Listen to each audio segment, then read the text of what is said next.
वैसी वैसी कार मेरे को पसंद नहीं आती है। अगर हम लुक्स की बात करें, I'd rather go for the Jeep Meridian because you know that carries a character of a proper SUV. तूने चलाई है Meridian? Meridian I've driven. I have not driven the Tucson. I have वो not seen the Tucson. Meridian देखो लगा नहीं कि रेफ first से 2 gear में बहुत स्लो खींचती है, उसके बाद थर्ड से पुल करती है, मतलब लैग है थोड़ा सा। उसकी लैग तो every turn.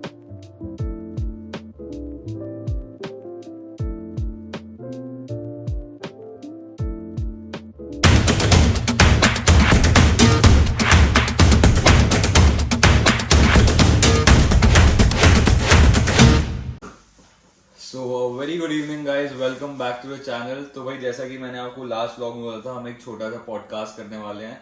तो भाई पॉडकास्ट से पहले मैं आपको अपने बचपन के दोस्त अर्नब से मिलवाना चाहूँगा, तो इसका थोड़ा सा इंट्रोडक्शन दे देते हैं। तो ये एक रैली रेसर है जो INRC में पार्टिसिपेट करता है। INRC फुल फॉर्म है इंडियन नेशनल रैली चैंपियनशिप। और भाई ये बहुत कम टाइम में, मतलब और रेसर्स के मुकाबले बहुत कम टाइम पे ये इस मुकाम में पहुंच चुका है, जिसका एग्जांपल आप पीछे देख सकते हो। ट्रॉफीज सारी and upcoming, he is a champion. तो ये सब साइड करते हैं, ये इसका पॉडकास्ट हम नेक्स्ट व्लॉग में लाएंगे। तो आज के टॉपिक पे हम आते हैं कि अंडर 50 लाख और 50 लाख के अंदर कौन सी गाड़ी है जो इंडियन मार्केट में अवेलेबल है और कौन सी गाड़ियां ली जा सकती है। तो भाई मैं इससे पूछना चाहूंगा पहले, भाई तू बता कि कौन सी गाड़ी लगती है तेरे को जो ले सकते हैं हम लोग अंडर 50 लाख में। पहले हम सेडान से स्टार्ट करेंगे, उसके बाद SUV में जाएंगे। See, I feel under 50 lakhs India में कार्स काफ़ी सारी हैं, बट हाई एंड कार्स बहुत कम है जो आज के डेट में 50 lakhs के अंडर बहुत अच्छी आती हैं। For me, I think a car sedan under 50 lakhs would be, my best choice would be the Skoda Superb Sportline. That's under 50 lakhs and I think that's a wonderful car with the 2-liter TSI engine. Overall, it's a very good package from the interiors to the exteriors. Runs well, runs fast, gives good mileage. Camry same range में आती है, बल्कि वो ज्यादा महंगी है। Camry 44 lakh की है, सुपर से ज्यादा महंगी हो चुकी है आज। कैमरी भी ले सकते। Camry is more of a chauffeur driven car rather than a self driven car, and personally speaking I think I would go for the Superb because I like driving much more rather than be sitting on the rear seat. End of course जिसे अगर पीछे बैठना हो तो वो Camry choose करेगा, जिसको अगर मेंटेनेंस इजी चाहिए तो वो कैमरी चूज करेगा। रिलायबिलिटी के लिए टोयोटा को no one can beat them. So yeah I think Camry and Superb I think मेरे लिए दो अच्छी कार्स होंगी। तो भाई ये सिर्फ दो ऑप्शन है, और कोई ऑप्शन सेडान में? और अच्छी ऑप्शन सेडान में आज की डेट में another car that is Japanese, it's the Honda City. That's वो very 2022 के अंदर आई थी, मतलब that's a good city car for your daily use and everything, that gives you good features, gives you good reliability, easy on maintenance.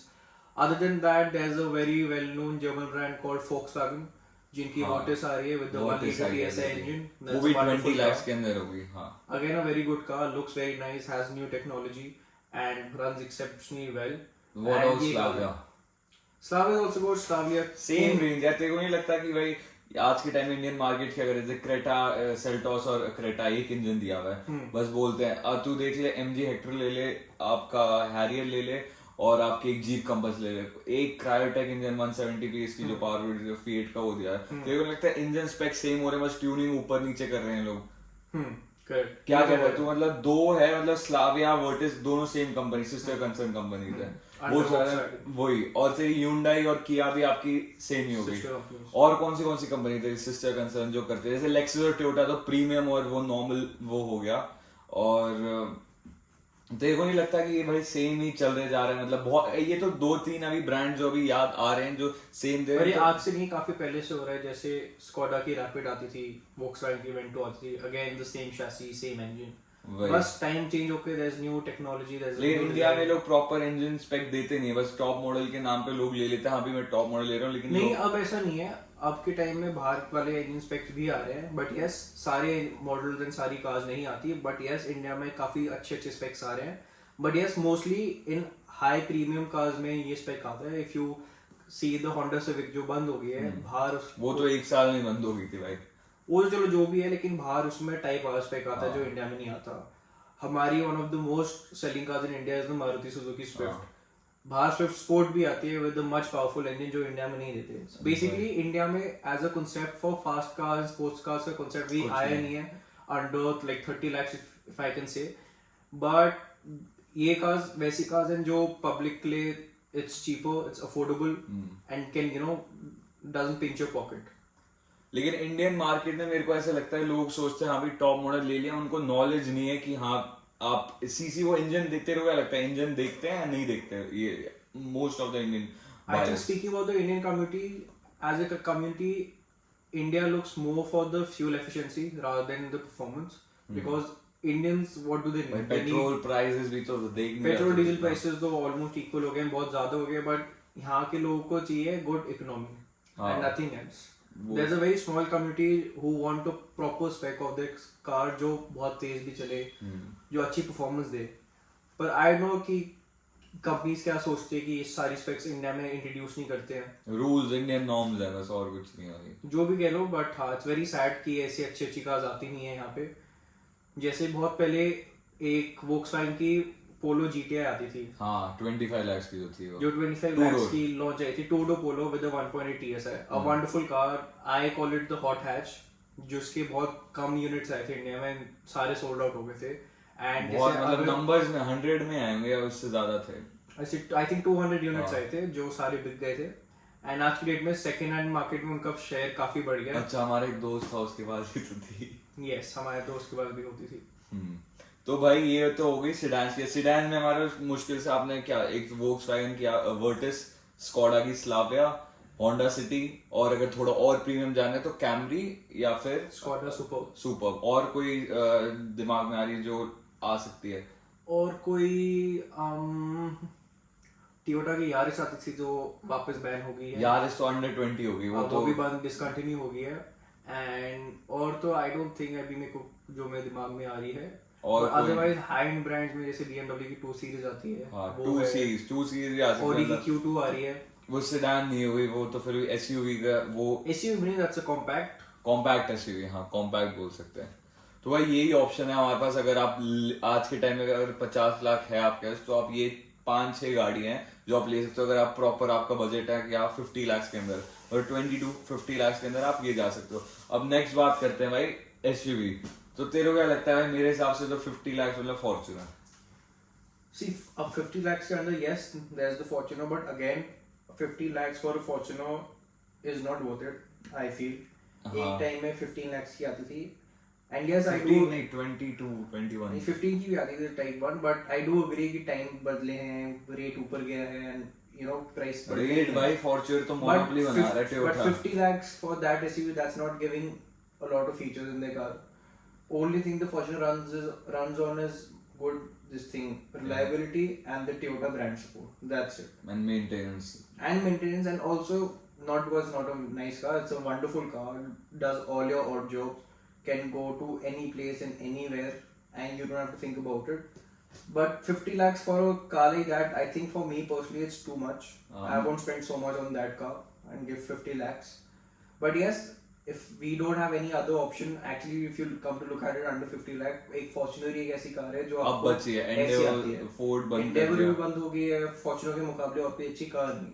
एक नई SUV आई है महिंद्रा की, that's new Scorpio, जो बहुत अच्छी लगी. फीचर्स दे रही है मेरे को अच्छी लगी. फॉर्च्यूनर से ज्यादा फीचर्स दिखने में अच्छी है. लेकिन उसका जो वो है सीटिंग पोस्चर है, वो आप उसको रिक्लाइन नहीं कर सकते आगे पीछे दोनों. अगर तूने बैठ के देखा तो रिक्लाइन नहीं कर सकते. तो मेरा तो उसी वक्त वो हो गया, मतलब क्रॉस हो गया. मैं देखने गया था. तो तेरे हिसाब से 50 लाख के अंदर तेरे पास है 50 लाख, तो तू SUV कौन सी प्रेफर करेगा? फॉर्च्यूनर नहीं तो SUV. If see, I am also hardcore Toyota fan, and yes, I did say कि मेरे को 50 लाख बहुत ज़्यादा लगते हैं Fortuner के लिए, but at the end of the day, overall package के लिए I think the Fortuner is the best car out of all. Otherwise, if not the Fortuner, then I think I would go in for the Skoda Superb. Superb तो I mean not the Superb, the Kodiaq. That's a wonderful car again with all Alcantara interiors. Kodiaq interiors. That's a wonderful car. And if not the Kodiaq, then I think I would go for the Volvo XC40. Again for the subcompact है ना वो. Again a compact SUV, but again with good engine performance, overall good package. Smaller SUV, but if you look at the features and everything that it's offering, it's wonderful. आपकी Kodiak नहीं XC40 की कह रहा है. XC40 or the Kodiaq, if not the Fortuner. Volkswagen की भी एक गाड़ी है जो किसी को ज्यादातर लोगों को पता नहीं. कोडियाक भी नहीं. हाँ ठीक है. हाँ. Also a very nice car. Same engine, Kodiaq. नहीं. Not the same engine. No, actually same Same engine, the 2 liter. 187 PS. Yes, somewhere around that. Again a very nice car जो actually मैंने road पे काफी देखी नहीं है, but otherwise it's a very nice car. Kodiaq भी बहुत कम ही दिखती है मेरे हिसाब से. इंडियन मार्केट के हिसाब से लोग फॉर्च्यूनर ही जाते हैं क्योंकि हाँ भाई 50 लाख एंड उसका एक स्टैंडर्ड भी, मतलब लोग स्टैंड आउट करते हैं कि हाँ अलग से दिखती है road. Yes, it has a road presence. Also, one of the very big factors is the reliability. None of the other brands give reliability as good as the Fortuner or overall उसे Toyota. कितनी भी चला लो भाई 3 लाख 4 लाख कुछ कहीं नहीं जाएगी. कहीं 10 मतलब अगर डीजल के हिसाब से देखो 10 साल है तो 10 साल मतलब without any tension 50 lakh investment तो नहीं होती गाड़ी. लेकिन हाँ आप आज के टाइम पे अगर आप अभी इस टाइम पे फॉर्च्यून 50 लाख की है तो इन्वेस्टमेंट आगे आने वाले टाइम पे क्या पता 80-90 लाख पहुंच जाए और आपका प्राइस वैल्यू भी इतना गिरेगा नहीं भाई. अभी देख ले अगर फॉर्च्यून लास्ट प्राइस देगा तो 40-45 लाख में मिल जाती 4x4. अभी लेजेंडर जीआर स्पोर्ट के नाम से इन लोगों ने 55 लाख कर दिया. एक और Toyota की नई पिकअप आई है, that's the Toyota Hilux. Hilux. Again a very वो तो very, शौकीन very लोगों nice के लिए है, car. जो मतलब शौक शौकीन लोगों रखते के लिए, हैं. but again एक यहाँ पे Isuzu की D-Max आती है that got D launched. Max का भी तो प्राइस उन्होंने कितना कर दिया भाई. The V-Cross launched for I think 15 lakhs. तूने And 16 लाख की. I got my car for 15 lakhs in 2017. आज की डेट में Toyota 25. has launched their Hilux जो उनका on road price for the Hilux 4x4 top model automatic 44. is 46 lakhs. 46. 46 lakhs. So again, you know, there's no point spending so much money on a pickup truck, and that too like ₹500 million, close to ₹500 million. And it's better that you know you go in for the Isuzu. Again, yes, there are not a lot of features, but again, you in a much lesser price you're getting the same capability and the same mileage. भाई अगर 50 लाख है, अगर Fortune आजकल लोग BMW की बात करें तो BMW X1 ले ले तू. अभी Q3 तो खैर डिसकंटिन्यू हो गई और आपकी Again, जैसे Fortuner का प्राइस इतना बढ़ गया है, ये आप GLA हाई एंड कार्स में जाओ तो आपको चाहे Audi हो, चाहे BMW हो, चाहे Mercedes हो, Mercedes में आपकी GLA आ जाती है, Audi में आपकी Q3 आ जाती है, Mercedes GLA. हाँ Mercedes की GLA आ गई, Audi की Q3 आ गई, Volvo की XC40 आ गई. तो ये सारी गाड़ियां हैं एंड ऑफ कोर्स BMW की X1 आ गई. ये सारी कॉम्पैक्ट एसयूवीज है, but yes again if there is a person जिनका daily routine is inside the city and उनको बस घर से ऑफिस जाना है या यू नो सिटी में घूमना है, तो I think X1 and all this high premium cars like the GLA or the Q3 नाम का नाम हो are गया. wonderful cars. I think Fortuner is a car that you know you can travel in with your family. You can take the car anywhere up to the hills again. And जैसे आज के date में गुड़गांव में पानी भरा हुआ है हर जगह. These German cars can't go anywhere. नहीं जा सकते. You can't take them into. और भाई फिर भी आप ये सोचोगे, आप टोयोटा को लेके जाने से पहले नहीं सोचोगे कि भाई अगर बाय चांस पानी चले तो आप वो रहोगे, माइंड से फ्री रहोगे कि हाँ कुछ नहीं चल Of course, there's peace of mind. Fortuner के साथ आपको सोचना नहीं पड़ता 2 बार कि मैं ये कार यहाँ से जाएगी या नहीं जाएगी. I saw so many cars and especially German cars from BMWs to Audis to being spoiled under this thing water conditions. जहाँ पे आप रोड पे चल रहे हो and you know there's too much water, you have no option but to take the car there, and then आपकी car खराब हो जाती है and then you end up paying so much out of your pocket that you know एक और same car आ जाती है वैसे. Whereas in the Fortuner ये सब नहीं होता. बिल्कुल नहीं होगा कितने टाइम से. और एक और चीज, चलो आप 50 लाख की हो गई एसयूवी, अगर किसी को 50 लाख है या उसके अंडर है, उससे 7 सीटर चाहिए, तो क्या ऑप्शन है इंडियन मार्केट में? I think ऑप्शन बहुत कम है, but option I think MG Gloster आती है, वो एक अच्छा ऑप्शन है. लेकिन वो लोग जैसे रूमर है क्या चाइनीज बोल के उसको उस हिसाब से उसे ले नहीं रहे. जब भी लोग फॉर्च्यून ले रहे हैं, ग्लॉस्टर जा रहे हैं तो फिर वापस वो फॉर्च्यून में शिफ्ट हो रहे हैं. दो Again, उसका one of the biggest factors is because MG in India is a very new brand and Toyota is a very old brand. People have seen Toyotas running all their lives. You will never see a Toyota standing beside the road being spoiled. But yes, because MG ने अपनी reputation ऐसे बनाई है, because when उनकी जब नई cars आई थी उनमें बहुत प्रॉब्लम्स आने लगी थी जो रेक्टिफाई नहीं हुई थी कंपनी की वजह से. उसका टच भी काम नहीं करता, लोग रिवर्स ये कैमरा तो डालते आती है, हैं. लेकिन imagine if you're buying a new car and new car में ऐसे प्रॉब्लम्स आ रही है, then of course you know then the company is at fault. वही Toyota में आपको ये सब नहीं दिखता. Toyota में आपको कभी कार आपकी खराब नहीं होगी, कभी आप रोड के साइड पे खड़े होकर ऐसे अपना सर नहीं पकड़ोगे कि मेरी कार में ये हो गया. हाँ भाई. So yeah, yes, Gloster is an option on with 7 seaters. I think The other car is Safari that comes with Safari, 7 seaters. Safari 7-seater. I think these two are the Safari, Kia Carnival.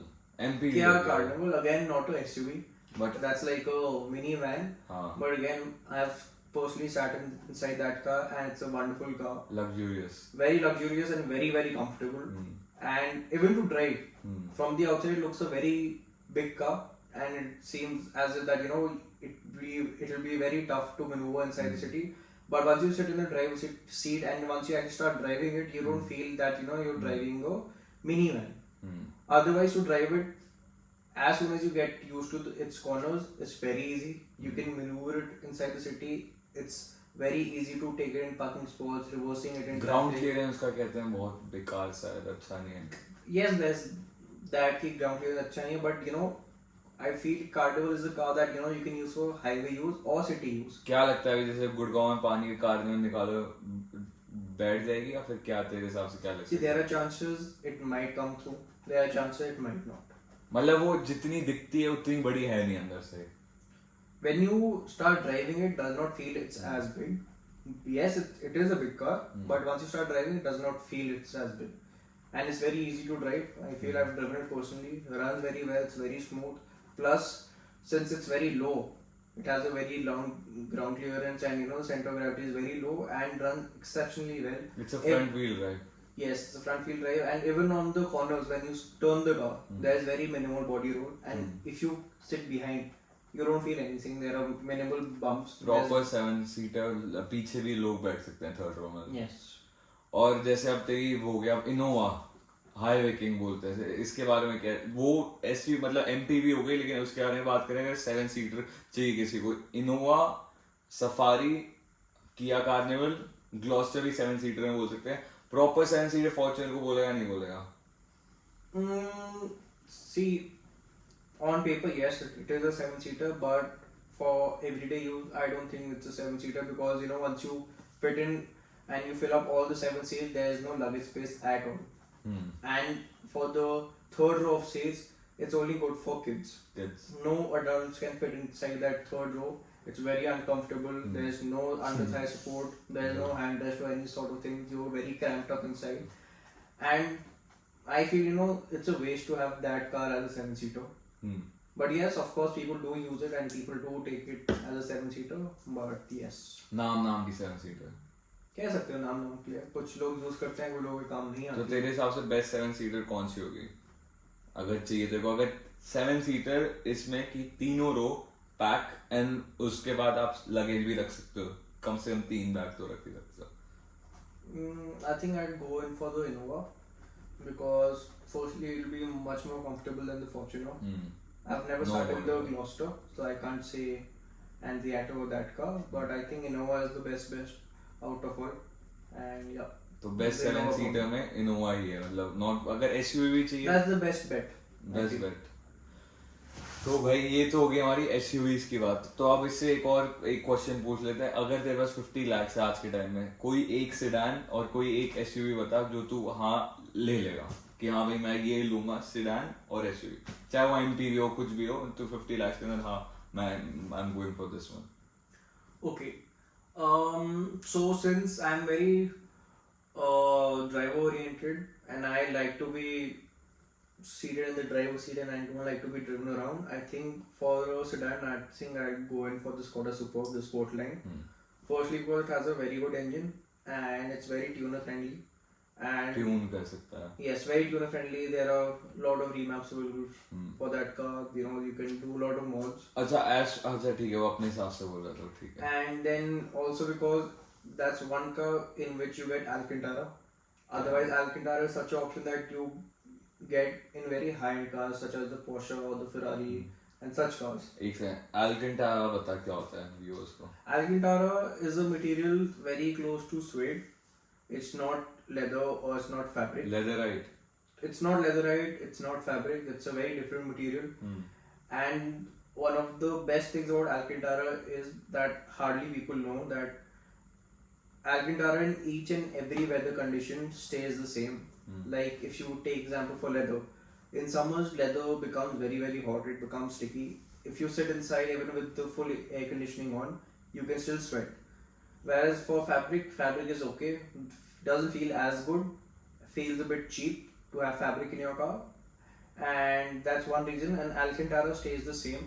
Yes, it is very hard to maintain, and if you get Alcantara on your steering, it wears out very very quickly. That's the sad part. But otherwise, just to feel the Alcantara and to have it inside your car, it's a very luxurious thing to have it inside the car, I feel. So yeah, I would any day go in for a Alcantara interior, and the Skoda Superb has it, and it has very nice seats, has bucket seats. You are really seated inside it comfortably, and you're really tucked in. So I think for sedan, I think I'd answer your question for the Superb. SUVs. SUV, it's very tough. I think again I'll go for the Skoda Kodiaq Kodiaq. and not the Fortuner. क्योंकि I guess तेरे को 7-seater की need नहीं है. Yes, I don't need a seven-seater, and I think Kodiaq is a wonderful car. I love the car. That again has this thing Alcantara interiors, has a wonderful, nice laid out interior. Does not feel outdated at all. Runs well. It has a whole digital cluster. Looks nice in the city. Runs very well, and I feel that yes, maintenance is a thing, servicing is a thing, but I'll be much more happier paying a few extra bucks, but then to be satisfied inside that at least I'm driving a car. If you see the Fortuner now, I feel the interior is very very outdated. There's hardly any feature, and these days you want features. Like imagine you're spending 50 lakhs out of pocket. Features and quality both. भाई मेरे को लग रहा है और एक दो गाड़ियां हैं जो मिस कर रहे हैं. जो भी there are two more cars जो market में नहीं है. That's one of them is the Jeep Meridian. हाँ Meridian, Compass का बड़ा version. Yes, and the Hyundai Tucson, the all new Tucson. Again, Tucson तो बहुत features के साथ है. Tucson में yes, lot of offerings, lot of 4x4 है. I'm not sure. I think 4x4 है. Maybe option हो सकती है. And I think Tucson is a very well nicely packed car. 40 Although I don't like the exterior looks, it's too futuristic, it's too blingy for me. Starting में Creta आई थी जब भी वैसी लगा था. अब तो normal use. मेरे को वैसी कार में पसंद नहीं आती है. अगर हम looks की बात करें, I'd rather go for the Jeep Meridian because that carries a character of a proper SUV. तूने चलाई है Meridian? Meridian I've driven. I have not driven the Tucson. I have not seen the Tucson. Meridian तेरे को लगा नहीं कि रेफ first से 2 gear में बहुत स्लो खींचती है, उसके बाद थर्ड से पुल करती है, मतलब लैग है थोड़ा सा. See, lag to every turbo car has. You can't do anything about it other than if you remap the car. But stock wise, जैसे we were talking about looks, I think I was saying that Meridian has a character that carries of a proper SUV with the very heavy nose and very boxy shape. I think that's one of the perfect looking SUVs, I feel. And Tucson for me, it's very blingy, it's very futuristic. But other than that, from the inside, I think Tucson is the better option because it's very spacious. There's good offering. The rear seats is very nice. It's a very luxurious space overall from the inside. And yes, no comparison if you speak about the features. Yeah, but yes, Meridian has I think it's a way better road presence than the Tucson. But these two are the other two cars that I feel are very underrated and can be bought by a lot of पिछले Meridian तो फिर भी new है भाई market में. Tucson ये 200 तो अभी रिसेंटली आई है. मतलब 200 अभी लास्ट उसका जो मॉडल था जो प्री फेसलिफ्ट वाला था तो वो बहुत बिका था आखिरी के टाइम में, वो बहुत सेल आउट हो गया था. तो मतलब तू जाएगा Meridian पे, Tucson नहीं लेगा तो. Yes, also because I'm not a Hyundai fan or a Kia fan because Korean नहीं पसंद तेरे. I don't like Korean cars at all. I'd rather go in for the Jeep. Yes, it's again that's not Japanese or German. I also don't like. I'm a person that only goes for German or Japanese cars. But yes, we were discussing about the Fortuner, and I would like to make this point that for me personally, I think if tomorrow I have to buy a SUV in replacement of my current SUV, I think I'd go in for the Jeep Wrangler. And yes, of course, Fortuner and Wrangler में price का फर्क है. Wrangler is a very very expensive car for a Jeep. But yes, I'd go in for the Wrangler because सारा काम जो Fortuner करती है वो Wrangler भी करेगी. और Wrangler और ज़्यादा अच्छे से कर पाएगी. Off-road capable. Yes, वो है capabilities में ज़्यादा है. It's more tuner friendly. You can do a lot of mods onto the Jeep. and has a better road clearance, better road presence, and also one of the main important features, I'd say that that's a petrol car and Fortuner is a diesel.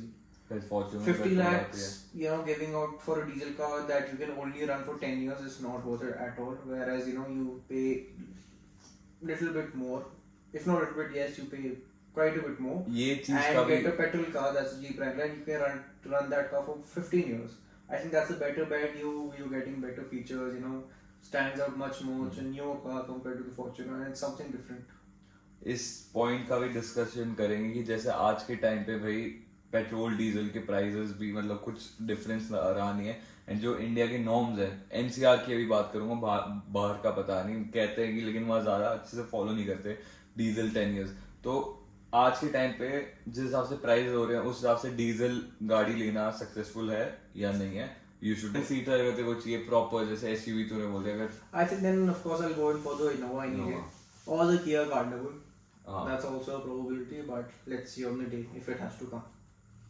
तो भाई ये था हमारा कुछ आज का podcast. अगर अच्छा लगा हो तो please like share comment subscribe जरूर करना, एंड प्लीज कमेंट करके बताना कि और ऐसे पॉडकास्ट चाहिए या किसके लाइक क्या टॉपिक होना चाहिए पॉडकास्ट का, वो लाने की जरूर कोशिश करूंगा।